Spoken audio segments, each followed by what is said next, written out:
안녕하세요. 오늘 2023년도 경찰 2차 시험 20번 문제를 여러분과 함께 풀어보도록 하겠습니다. 형사법, 그 중에서도 형법 중에서도 강론 중에서도 재산죄 중에서도 업무상 배임죄가 중요시 입니다. 그리고 업무상 배임죄에 관련된 판례들 굉장히 중요하고 어려운 판례들입니다. 아마 저번 시간부터 제가 계속 이 문제가 가장 어렵다. 이렇게 말씀드렸는데 오늘 문제가 진짜 제일 난이도가 높았을 거예요. 그리고 상당히 중요한 판입니다.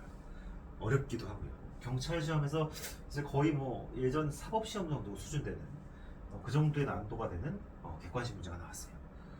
그래서 이거 아주 어려웠던 문제고 아마 여기 오답률이 굉장히 높았을 것 같습니다. 굉장히 높았을 것 같고 그래서 이런 문제를 하나 딱 맞춰주면 여러분들이 확실히 치고 올라갈 수 있는 거죠. 변별력이 확실히 생기니까. 근데 이건 참 맞추기가 되게 어려웠을 것 같아요. 한번 보시면 근데 또 되게 중요해요. 굉장히 중요한 판례들입니다. 어렵고 중요한. 그래서 이것도 해설을 조금 보실 필요가 있어요. 꼼꼼하게. 그래서 한번 일단 이것부터 한번 풀어보시면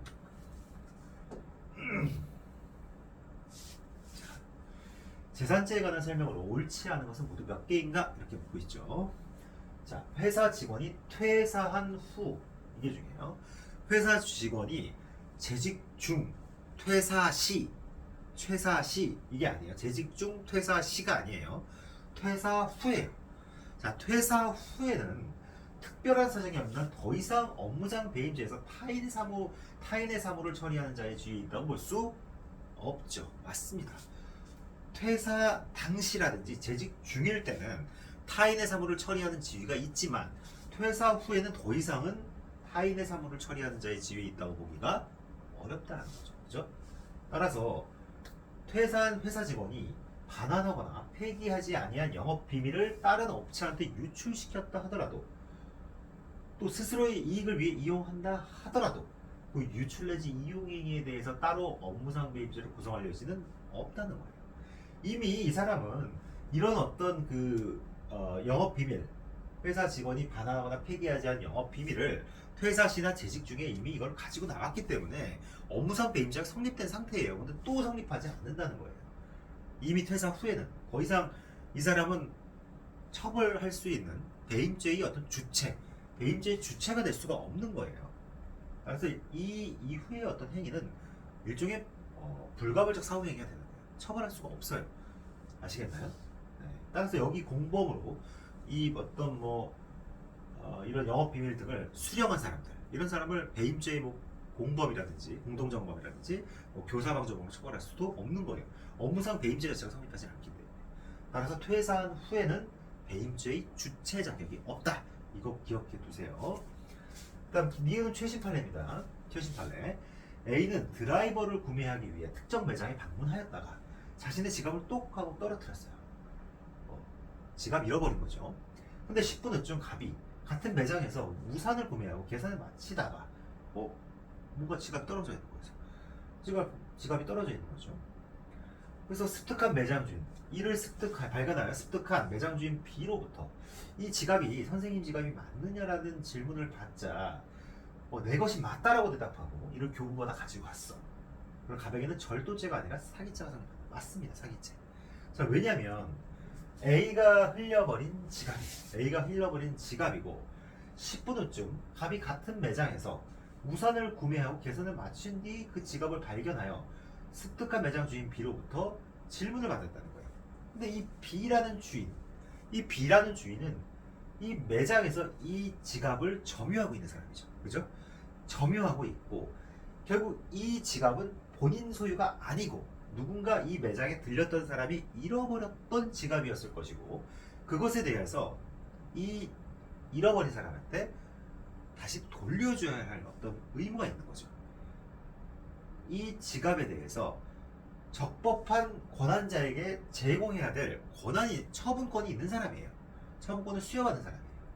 따라서 이 선생님이 아니라 이 매장의 주인이 이 A라는 이 갑이라는 사람한테 이게 선생님 지갑이 맞느냐라고 물어봤는데 맞다라고 해서 이거를 처분했다면 이거는 사기죄에서 말하는 처분행위에 해당된다라는 거예요.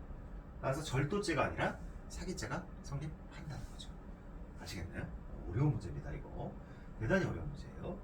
근데 요 판례 내용 이따 한번 살펴볼게요. 그래서 요거 사기죄가 성립한다 맞아요. 아까 요것도 맞고. 그다음 세 번째, 업무상 배임죄에 있어 재산상 이익 취득과 재산상 손해 발생은 대등한 범죄 성립 요건이고, 따라서 임무 위배 행위로 인하여 여러 재산상 이익과 손해가 발생하더라도 재산상 이익과 손해 사이에 서로 대응하는 관계든 일정한 관련성이 인정돼야 된다. 맞습니다. 요것도 밑에 해설에서 한번 그런 사안 한번 볼게요. 이 관련성이 굉장히 중요합니다. 자료 동일성이라고 하나요, 이거를? 어쨌든 이 일정한 관련성이 있어야 된다는 거예요. 그래서 이게 없이는 업무상 배임죄 성립 안 됩니다. 재산상 이익이 발생했다면 그 재산상 손해가 누군가에게 발생했을 텐데, 결국은 그 이익과 손해 사이에는 서로 대응하는 관계가 있어야 된다는 거죠. 서로 대응하는 관계가. 리얼. 주류회사 이사인 갑은 A를 상대로 주류대금 청구 소송을 제기한 민사 분쟁 중에 A의 착오로 위 주류회사 명의 계좌로 송금된 470만 원을 보관하게 됩니다. 이후 A로부터 해당 금원이 착오 송금된 것이니 착오 송금된 것이라는 사정을 문자 메시지를 통해 고지받았음에도 불구하고 갑 본인이 주장하는 내가 A한테 채권이 있다는 거예요. 채권액인 얼마야 이게? 110만 8,310원을 임의로 상계정산하여 반환을 거부하였다. 근데 이 차고 송금된 돈과 관련해서 내가 차고 송금된 돈에서 내 채권과 상계치겠다고 이야기하고 있죠. 권리는 있는 사람이에요. 이거 상계칠 권리가 있단 말이에요, 이 사람은. 따라서 상계정산하여 반환을 거부하였다면 설령 나머지 금액을 반환하고 상계권 행사 일사를 충분히 밝혔다 하더라도 갑에게는 횡령죄가 성립한다? 아니라는 거예요. 내가 나머지 금액을 주고 내가 가지고 있는 채권액 상당에 대해서만 상계하겠다라고 이야기를 하고 상계를 했다면, 그래서 자기 채권을 보전했다면 이걸 두고 횡령죄라고 할 수는 없다는 게 판례 입장이에요. 아시겠나요? 횡령죄 성립 안 된다는 거예요. 그래서 답은 4번입니다. 그래서 이 3번, 4번, 2번, 니은, 기억, 니은, 니은 어느 하나 빼먹을 게 없이 다 중요한 거예요. 답은 한 개 이렇게 되는 거예요. 그래서 좀 보시면, 자, 재직 중에 유출, 반출했다면 업무상 배임죄가 되는 것이죠. 퇴사 시에도 경쟁업체 유출하거나 수익을 이용할 부분을 반환 폐기하지 않았다면 역시 퇴사 시에 업무상 배임죄 기소가 돼요. 근데 퇴사한 후에는 이미 성립한 업무상 배임 행위의 실행 행위에 지나지 않는다는 거예요. 네. 불가벌적 사후행위라는데 그 표현보다는 업무상 배임 행위의 후속적 실행 행위에 지나지 않는다. 이게 더 정확하겠네요. 그래서 부경법에 해당하는지는 변론으로 하고, 부정경쟁방지 및 영업비밀보호 등에 관한 법률 요거는 해당되는지는 변론으로 하고, 일단 업무상 배임죄를 구성할 여지는 없다라는 거죠. 그렇죠? 따라서 업무상 배임죄 공범도 성립할 수 없어요. 이렇게 이용행위 공모 가담했다 하더라도. 그래서 제가 아까 말씀드린 부분이죠. 그다음 이 니은은 이게 되게 중요해요. 여기서 자, 요거 볼게요. 요거 되게 중요합니다.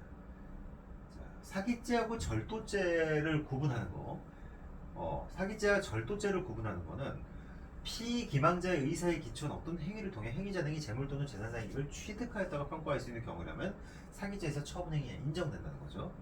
따라서 이 처분행위의 인정 여부가 절도죄하고 사기죄를 구분하는 가장 중요한 부분이라는 거예요. 근데 잘 보세요. 쭉 했을 때, 자, 습득한 매장 주인 을로부터 이 지갑이 선생님 지갑이 맞느냐라는 질문을 받자 내 것이 맞다 이렇게 대답하는 이를 두고 다 가지고 왔어요. 을은 지갑을 습득하여 진정한 소유자에게 돌려주어야 하는 지위, 아까 제가 얘기했죠. 정당한 권리자에게 돌려주어야 하는 지위가 있다는 거예요.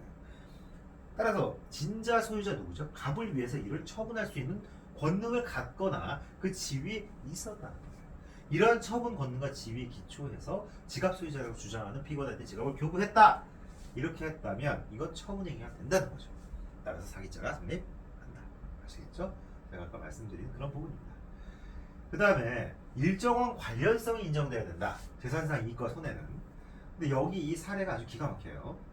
보시면 갑 새마을금고 임원인 피고인이 새마을금고의 여유자금 운용에 관한 규정을 위반해서 금융기관으로부터 원금 손실의 위험이 있는 금융상품을 매입함으로써 각 금고에 액수불상의 재산상 손해를 가하고 금융기관의 수수료 상당의 재산상 이익을 취득하기 위해서 업무상 배임죄로 기소가 됐다는 거예요. 자, 중요한 건 뭐냐면 이익의 문제예요. 이익. 자, 금융기관의 수수료 상당의 재산상 이익을 줬다라고 하는데 이 지금 임원이 어떤 규정, 이 여유자금 운용에 관한 규정을 위반해서 원금 손실 위험이 있는 금융상품을 매입했단 말이에요. 그래서 이 규정을 위반하고 무리하게 금융상품을 매입하다가 어마어마한 손실이 발생했다고 칩시다. 여기는 뭐 액수불상이지만. 그러면 이걸 어떤 본인이 규정 위반을 해서 본인이 업무 처리로서 임무에 위배해서 규정을 위반하고 금융상품을 매입했기 때문에 발생한 손해예요. 근데 이 이익은 뭐죠? 이 손해하고의 연관성이 있는 이익인가요? 아니죠. 이 지금 금융상품이 받은 이익, 즉 수수료 상당의 이익은 이 금융상품을 매각했기 때문에 얻게 된 정당한 이득이잖아요. 이 금융상품을 판매하는 금융사는 당연히 수수료를 받아야지 이 금융상품을 팔 거 아닙니까? 그렇죠? 여기서 발생한 손해는 이 여유자금 규정을 위반해가지고 손실 위험이 있는 금융상품을 매입해서 발생한 거지 이 수수료하고의 어떤 연동관계가 없다는 거예요. 연동관계가. 이 수수료는 여기 나와 있죠. 금융기관에 지급된 수수료는 판매 수수료로서 피고인이 금융상품을 매입하면서 금융기관으로부터 제공받은 용역에 대한 대가로 지급된 거라는 거죠. 즉 업무상 배임죄가 성립하려면 재산상 손해와 재산상 이득이 업무 관련성이 있어야 되는데 전혀 그렇게 되어 있지가 않아요. 따라서 배임죄에 해당한다고 볼 수 없다는 거예요. 재산상 이익을 취득한 자가 없는 거죠. 그렇죠? 그다음 리을. 여기서 이게 굉장히 중요해요. 여기서는 자 송금인이 착오로 송금한 금전이 위탁자가 목적과 용도를 정할 명시적으로 위탁한 금전과 동일하다거나 송금인이 수취인에게 금원의 수수료를 수반하는 사무처를 위임하였다고 보아 수취인의 송금인에 대한 상계권 행사가 당초 위임한 취지에 반한다고 평가할 수는 없다는 거죠. 그죠? 따라서 갑회사가 반환 거부 일시경 피해자에 대하여 반환 거부 금액에 상응하는 물품 대금 채권을 보유하고 있었던 것으로 보이고 또 피고인은 차고 송금된 금원 중 갑회사의 차고 송금된 금원 중 갑회사의 물품 대금 채권에게 상응한 금액을 제외한 나머지는 송금 다음 날 반환했고 또 나머지에 대해서도 반환을 요청하는 피해자에게 갑회사의 물품 대금 채권을 자동 채권으로 상계권 행사하겠다는 의사를 충분히 밝혔다는 거예요. 불법 영득 의사가 없는 거예요. 불법 영득 의사가 자기의 채권 상당액을 차고 송금된 금원에 대해서 상계하겠다는 의사를 계속 밝히고 있었던 거죠. 어떤 불법적으로 이득을 얻겠다는 게 아니잖아요. 따라서 횡령죄 성립이 안 된다는 판례 입장입니다. 이 판례까지 정확하게 기억을 해두셔야 돼요. 여기 좀 어렵죠. 어렵지만 여러분들이 이 판례들 참 완벽하게 기억해 두셔야 됩니다. 아시겠죠? 네, 이렇게 배임죄와 관련된 아주 어려운 판례였고요. 20번 판례는 아마 지금 2차 시험 중에 제일 좀 까다로웠던 문제 같아요. 경찰 2차 중에. 여기서 아마 이 문제 때문에 만점자가 정말 나왔을지 잘 모르겠습니다. 그 정도로 까다로운 문제니까 여러분들 판례 잘 기억해 두세요. 교재에도 잘 체크해 두시고. 아시겠죠? 네, 오늘 여기까지 하겠습니다. 감사합니다.